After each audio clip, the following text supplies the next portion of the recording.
Let me get you something for this weekend. Get a key of that finance key. Okay. Because they gave me all these keys and don't know no better. And I'll take care of you. Okay. All right.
Let me pray.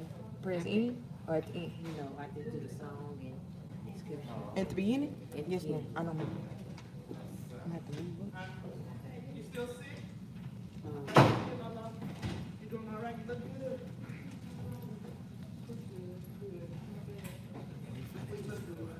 Yeah, that's what I said. Raise your hand.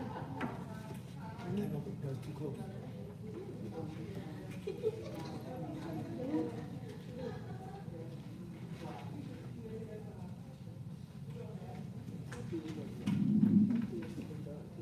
Good evening. Good evening. Well, good afternoon, actually.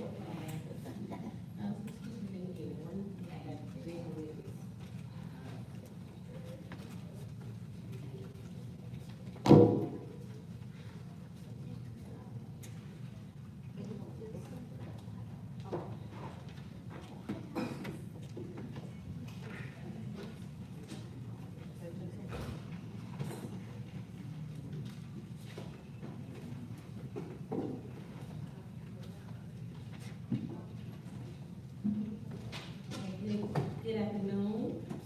We getting ready to start our sisterhood meeting. I'm gonna start out with a song, okay? This is the day that the Lord has made, that the Lord has made. Let us rejoice. Okay, see, I can do it.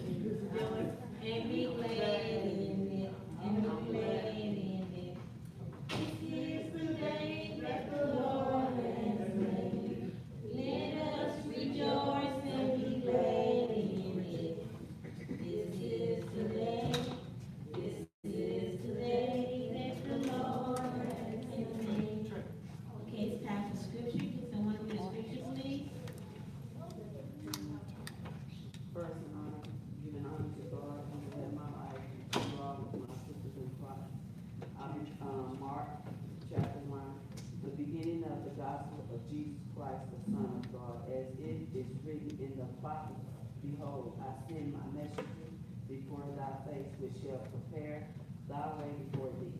The voice of one crying in the wilderness, prepare ye the way of the Lord, make his path straight. I read you, Mark first, chapter verses 1 to 3. Thank you, Sister Lord, for this scripture. And then we're gonna have a prayer, Sister Corey. Dear Heavenly Father, Lord, we want to first come and we want to thank you for this fellowship that we're having right now. Thank you for the service that we had prior to praying that you come in and that you bless this, that we do what we came to do, and remember why we're here, for the edification and the glorification of your kingdom. In Jesus' name we pray. Amen, amen. Okay, now we're gonna have a reading by Sister Sherry Miller.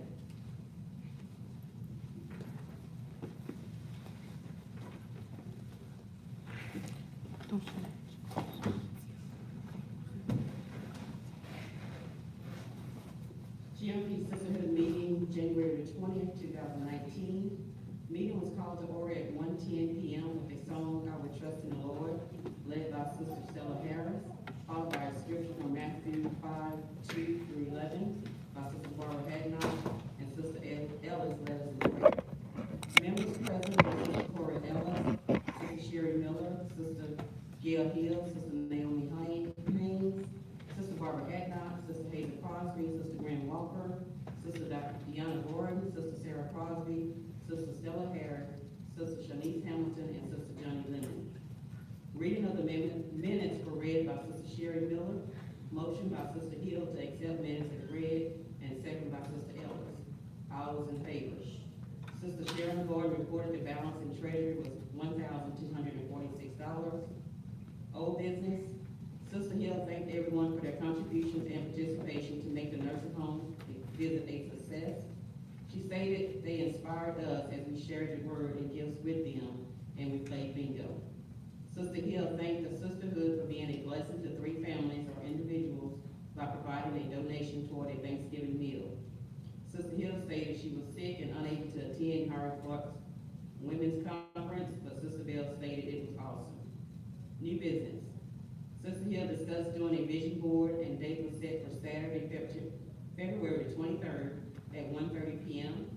Sister Hill shared some of her goals and stated she will bring magazines, glue, scissors, and construction paper. Sister Ellis volunteered to bring magazines, and Sister Miller volunteered to purchase the poster boards for all. Sisterhood voted to sponsor at least 3 tickets for members to attend the pastoral annual banquet. They are to see Sister Hill or Sister Ellis. Sister Hill reminded everyone to pay their $10 monthly dues. Sister Naomi Haynes suggested we all pay an additional $5 per month to cover our Christmas party at the end of the year. Sister Hill made a motion to accept, and Sister Sharon Gordon seconded the motion. All was in favor. Sister Hill pulled months for members to teach the lesson for the year. We have Sister Sarah Crosby for February, Sister Shanice Hamilton for April, Sister Sherry Miller for August, Sister Naomi Haynes for September, Sister Deanna Gordon for October, and Sister Cora Ellis for December. We still need volunteers for March, May, June, July, and November. Sister Hill stated Sister Hill asked Sister Walker to order at least 10 more books. Next meeting will be February 10th, 2019, immediately following services. The lesson was taught by Sister Hill on God's values and all things He is the Creator. Prayer requests were for our children, Sister Ellis having foot surgery at the end of January, and Sister Stella Harris having knee surgery in February. Sister Miller did closing prayer and was dismissed at 2:10 p.m.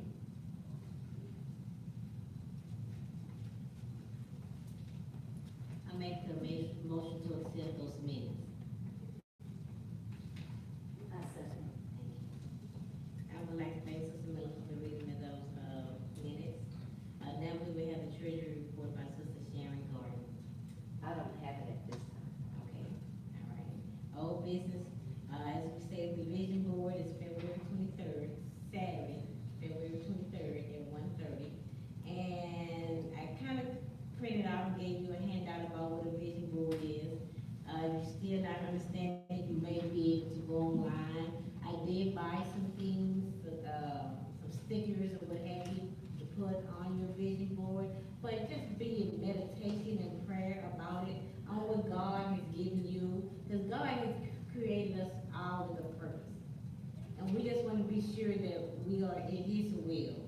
So if you dream it, believe it, then do it. So, and that vision board is kind of like a reminder of your goals or what you're pushing for. So I'm kind of excited about that. And like Sister Miller just mentioned in the previous minutes, that if you have seniors that need or would like to go to the banquet to see me or Sister Ellis, as a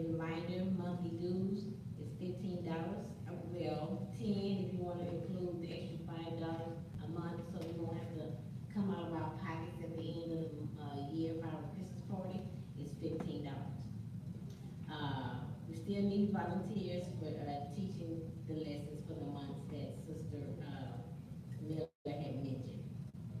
Our new business is the Ark of Love Mission. That's an hour, that's on Friday, March first, that's the Christian faith.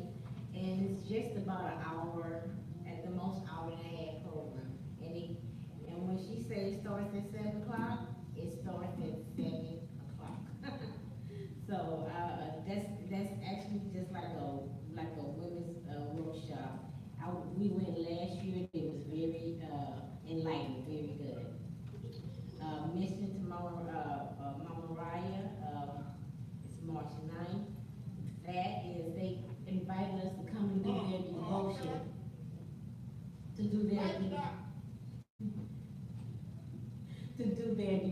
for them, so I'm excited about doing that.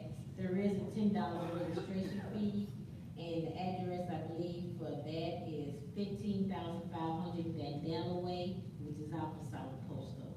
So I'm excited about that, I'm hoping, we can attend that, I can try to attend that. The women's conference is May 4th. Oh, I'm excited about that. Our theme is a call to be real. Take off your mask. I have two speakers, a keynote speaker, so I'm looking for one more speaker. So if anyone has any suggestions on who want to speak, or even maybe you want to speak, just let me know. There will be a donation. I haven't quite decided yet, and I see some people from the conferences that I went to last year have raised their registration or donation fee up. And I was gonna do the same, but I'm not quite for sure how much it would be. Actually, I wanted to do $20. And I don't know how, I guess I want to take a vote on. That's how much it was last year, huh? No, it was 10 last year. It's 10. It was $10 last year. So actually, I wanted to do, a $20 donation. So I guess I need some input on that, on how you ladies feel about that. Because we spend $10 when we go to the store without even knowing, just on bread, milk, and bacon. So I said, no, people gonna spend their money on what they want to spend their money on anyway. So this year I'm believing, asking you all, you ladies, if $20 would be okay to do a registration fee donation. Yes, we can try. I make a motion that we, charge $20 for our women's conference. Okay. Can I get a second motion or? A second motion. Okay, thank you so much. Thank you, so the registration fee will be, $20. And if you cannot, if that's not in your budget, please do not stay at home, still come. Thank you. Mother's Day is just right around the corner, May 12th. So far, we have not been asked to do anything on that, but we are in charge of Father's Day, which is June 16th. I did, ask Sister Shanice Hamilton about that last Sunday. She told me, yes, she would be in charge of Father's Day this year. So, asking your sisters to please think about, the things that we can get for our men, for our fathers. Any questions concerning what I said this for? Okay, now we're gonna move on to our lesson by Sister Sarah Crosby. Amen. Oh, excuse me, one more. Sister, Walker did text me this morning. She have ordered more mission guides, but they have yet to come in. And that's been 2 weeks ago, so maybe we'll have some next week.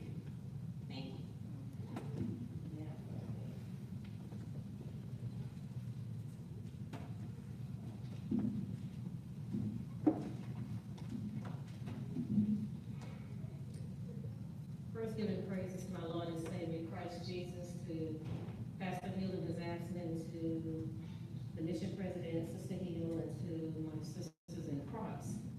I will be bringing a lesson for the month of February, and I was looking at chapter 3 and chapter 4 of the guide. And chapter 3's title is God Deals with Human Sin.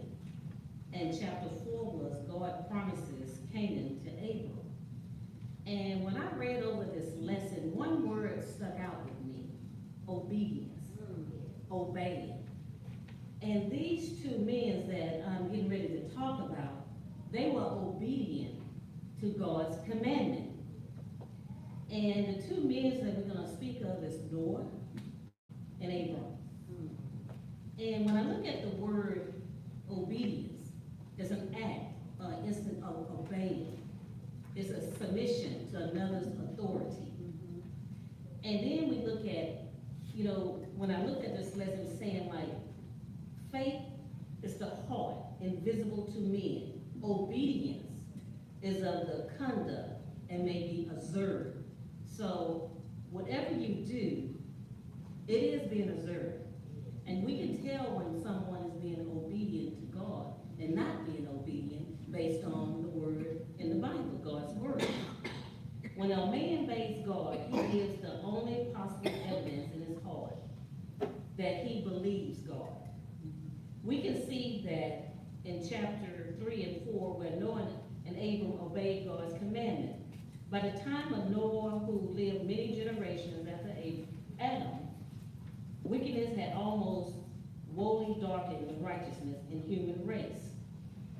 The Lord decided to bring judgment on the world. He sent a flood to destroy all life except for one godly man, Noah and his family, and the animals they gathered. See, the earth had got so corrupt and there was so much violence going on, God was displeased. They were not following his commandments. So, when you do not follow God's commandment, there are consequences. And the consequences that occurred was, God sent a flood. But before he sent the flood, he had a talk with Noah. He instructed Noah to build an ark. Then he instructed Noah to fill this ark with animals, male and female, and Noah's family. And then after the completion of the ark, God sent a flood. And the flood wiped out all mankind except for those that was on board the ark. And the flood lasted for several months. And they indicated that Noah and his family was on that ark for over a year. Could you imagine being cooped up in one place for a year? I can't. And then I thought about when God sent that flood, I thought about in 2017 when Harvey hit. I said, oh Lord, look at all this water. But you know what? I wasn't that afraid, but the water did scare me just a little bit because the bayous was filling up. On the news, you saw people losing their homes. But see, God said he wasn't going to destroy the world again with water. So that's why I did not fear it. But but still, it was scary. And then I looked at I'm sorry, y'all. And then I looked at, but eventually, even the monster storm came to the end. The ark was grounded on the largest peak in the range of Mount Ararat, 17,000 feet high. The Lord promised never again to send such a flood upon the earth.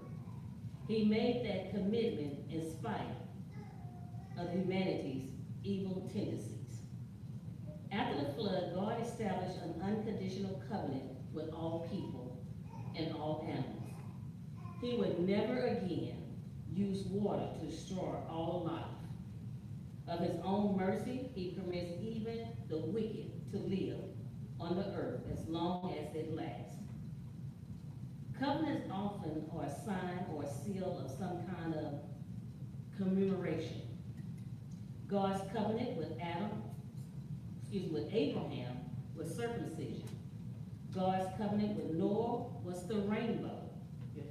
God's covenant with Noah was the rainbow. The rainbow functioned as a reminder to God that he should limit the damage any rainstorm could do. He should not allow the water to continuously rise on earth until all living things had died. God also blessed the survivors after the flood. He blessed Noah and his sons, saying to them, "Be fruitful and increase in numbers, and fill the earth." He also reaffirmed human domain over the animal kingdom. In Genesis 11:4, it tells us, I'm sorry, I'm getting ahead of myself, excuse me. But when that flood came, we have to think about, we must be obedient. Amen. And I look at Noah. Noah was a righteous man. He obeyed every word that God told him to do. He built the ark. And then afterwards, after the flood stopped, he wasn't sure how it looked outside. So this lesson tells me he sent a raven out to see if he could come back with something, signs that it was dry land. Well, the raven never returned back. So the second time he sent a dove out. The dove came back with no signs of life. So the third time he sent that dove back out, and that dove came back with an olive leaf. That let Noah know that there was dry land out there. But still, Noah did not come out of that ark until God told him to. And then when he came out, then there was dry land. So, just want to say that in this, I believe that obedience is better than sacrifice. Because you don't want to end up like those people. They didn't follow God's commandment. What happened? They all died. We don't want anything like that to happen to us. And then in this lesson, there was a question that came up. And I'm looking for that question.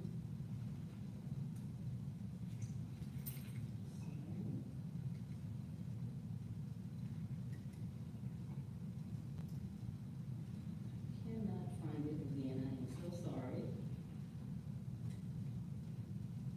It says, ask yourself, when have I felt a relief at the end of a long wait or trial? A lot of times we go through things.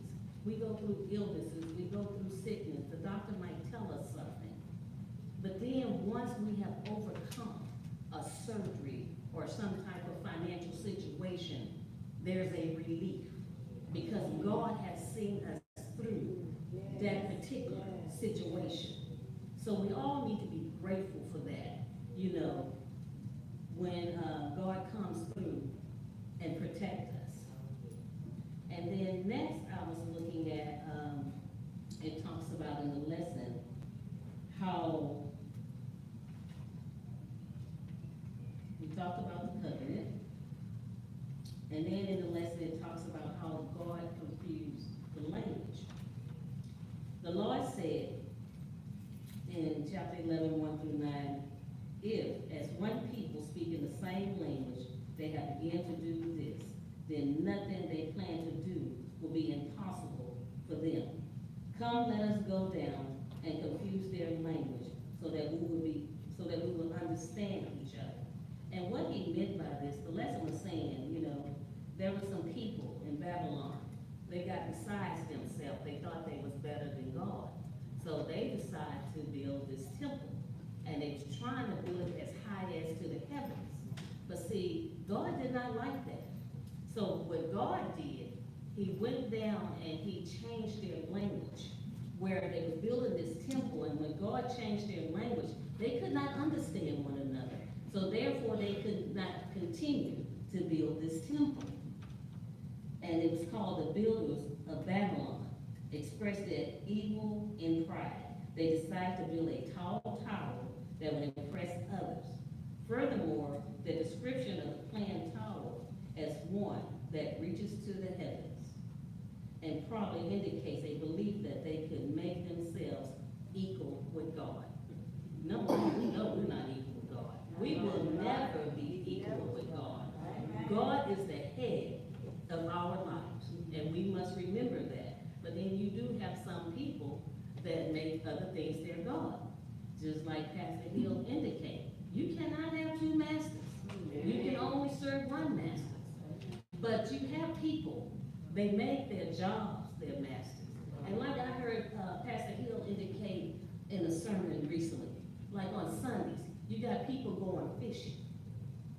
You see the boats going down on the highway when they need to be in church, thanking God for the many blessings that He has bestowed upon them.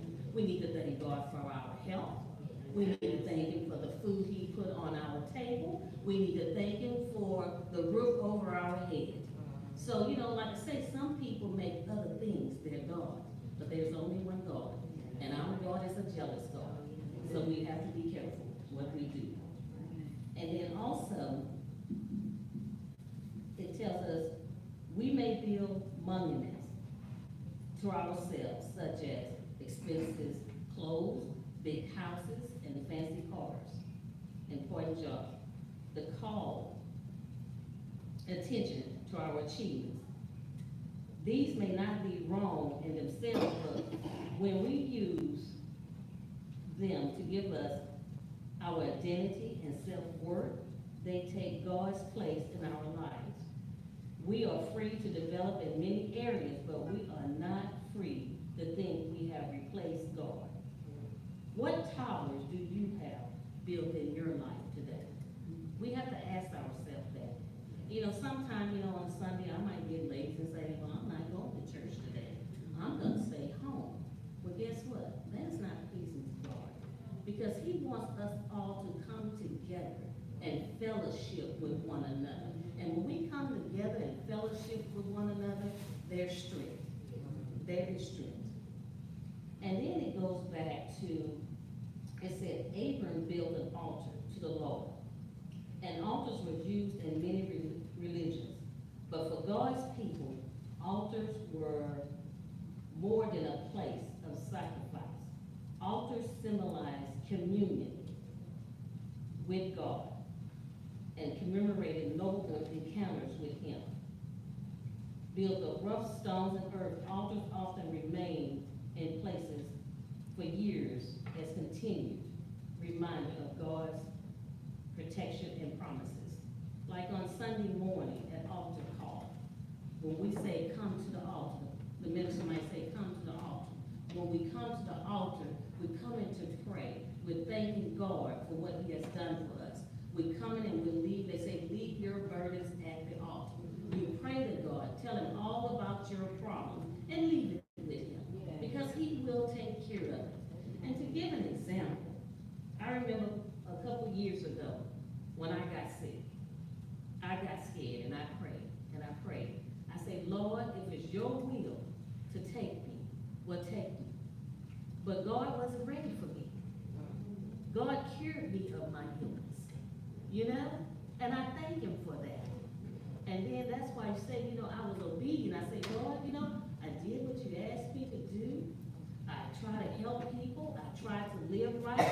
God knows I'm not perfect. I do have my faults. Don't get me wrong. I do have faults. But I try to obey what God say to do. And I never forget, you know, a couple of years ago when I was a mission president, God wasn't pleased with me when I stepped down.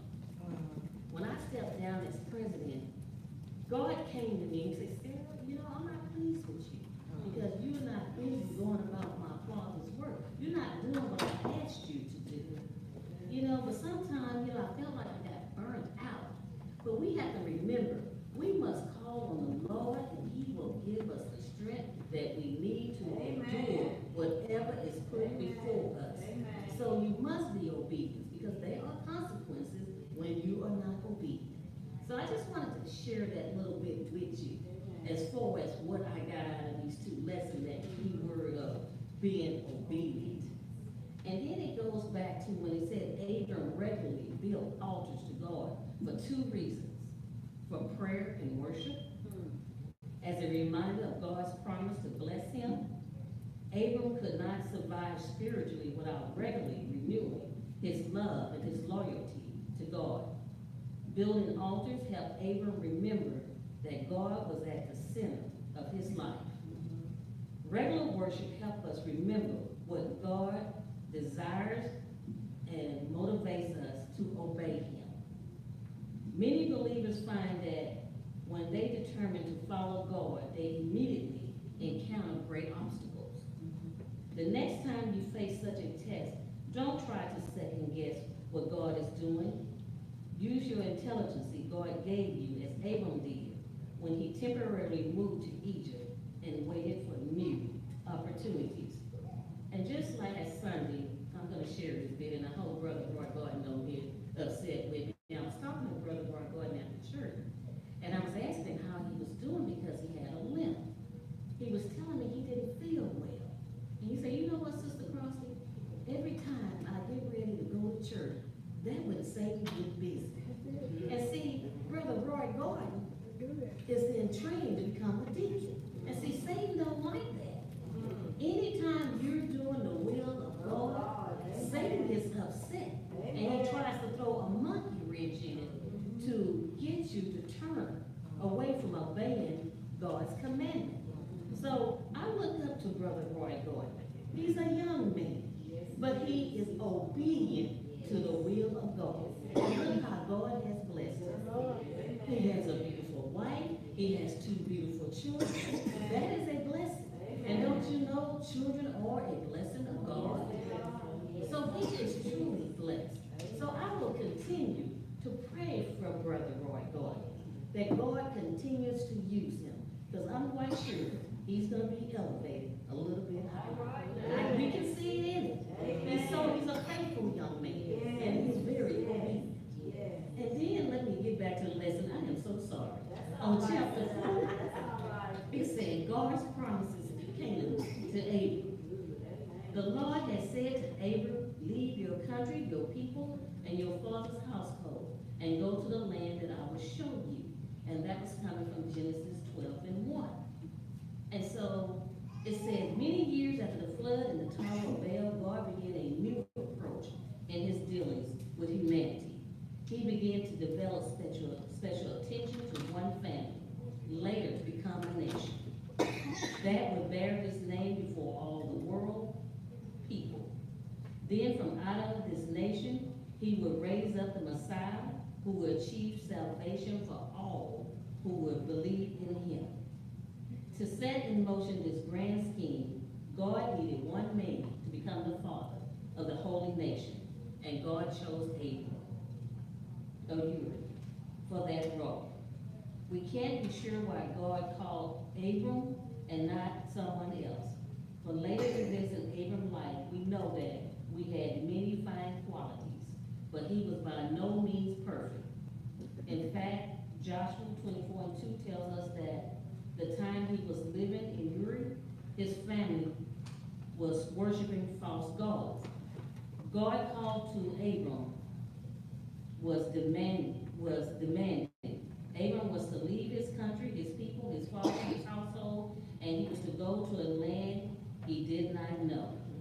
But he followed God's commandment. He did exactly what God told him to do. It said, along with Abram's call came a blessing that have acted as a powerful incentive for Abram to obey God. The blessing came in form of a series of 7 promises. And 7 was a symbolic number of perfection. God promised, I will make you into a great nation. 2nd, I will bless you. 3rd, I will make your name great. 4th, you will be a blessing. 5, I will bless those who bless you. 6, whoever curses you, I will curse. And 7, all people on earth will be blessed through you. From our perspective time, we can see some of the ways these promises were fulfilled. Abraham became the father of the Hebrew nation. In his own day, he was rich, and ever since he has been famous. His descendant, Jesus Christ, has spread God's blessing to people from all nations. But Abram didn't know about these fulfillments. He had to accept the blessing and obey the call by faith. Abram was part of a family in the lineage of Shem, the son of Noah. He left behind many of his relatives, and when he headed west for Canaan, his obedience to God called. He traveled with his family, his wife, and nephew. Abraham's small band completed the journey to Canaan, the land God had promised to show Abraham in 2 stages. Traveling 700 miles along ancient, crescent trade route, they arrived at Haran. Here they apparently stayed for a while. The texts say they settled there and accumulated possessions and servants. So that's what chapter 4 was just dealing with Abraham following God's commandments and being obedient. And I do apologize, I just studied last night, and I did not have a lot of time to do my homework to really get this together, but I hope someone got a thought. And that main thought is, be obedient to God's will. Treat one another as you would treat yourself. Amen. And follow God's commandments. Amen?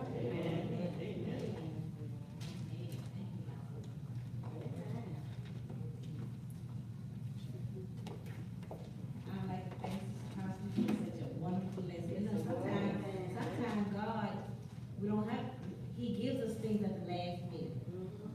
And that's when I do sometimes, He gives it to me at the last minute. But I thank you for that, because I did get a thought out of that. Thank you so much. Next something, is, announcements. Announcements. The only announcements we have is the announcements here, but I wanna continue to pray for our senior members. Sister Ellis, she did not have surgery. She called me on Tuesday, I believe. She has not had surgery. It was canceled. I don't know, I can't remember if Sister, Harris had her surgery. I forgot what date she said. Will anybody remember? I know it's in February. I don't think so. You don't think she has? Okay. So let's continue to pray for Sister Harris and for her. And also just pray for Great Law Pilgrim as a whole, all auxiliaries in Great Law Pilgrim for a whole, as a whole. Any prayer requests? Before we go there, Sister Hill, we need to see if you got volunteers for March lesson. Yes, we do. And we probably need to see how we're gonna use the book, that I think at first we said it was gonna be for 2 years, since it has so many lessons. Yes, I'm thinking, so how many lessons do we have total in this book? 26. 26. So I'm thinking a lesson each month. That's what I'm thinking. A lesson each month, so therefore we can use it for 2 years, then hopefully we can go back to our original book. So yeah, so one lesson for each month. So yeah, so I'm thinking, that's my thought on that. So yes, let's continue to pray for those, and also for the next lesson. Do I have any volunteers for next month's lesson? Any volunteers? Okay. Well, I don't know who's gonna teach the next month's lesson as of yet, but it will be taught. So, We need to choose a date. yes, I have chosen the date, and I have to see what everybody else said. I was looking at the church calendar, and, I was thinking about, either March 3rd or March 17th.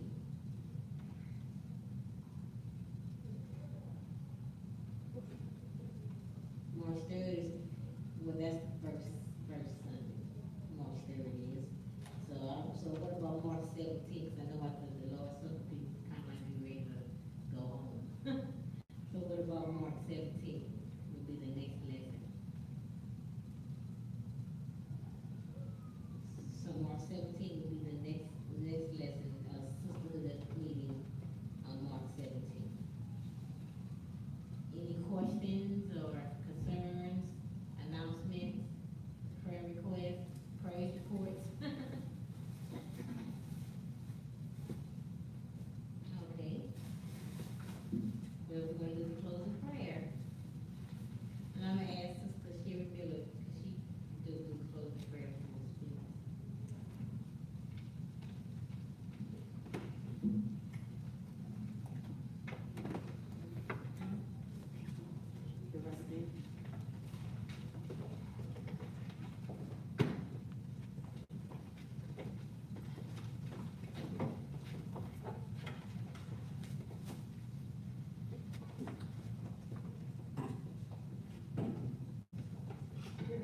Lord, we just come thanking you for this day.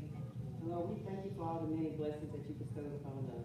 Lord God, we just thank you for us coming together today as one. And we just bless the ones that was here today, Lord. And we just bless the ones that was not able to make it and wish to be here.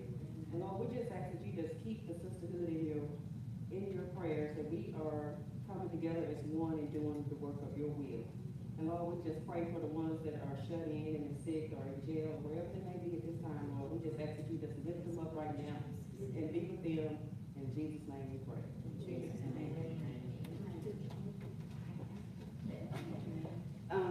I just have one little quick announcement. Cause for February the 3rd, which is, that Saturday for our, the mission board thing, where we'll be here. March, February 23rd. February 23rd. At the park, the committee that I'm in, they'll be selling, fish plates for $10. So, if we here, if we want a fish plate or whatever, we can, cause it'll be a lot of stuff on there.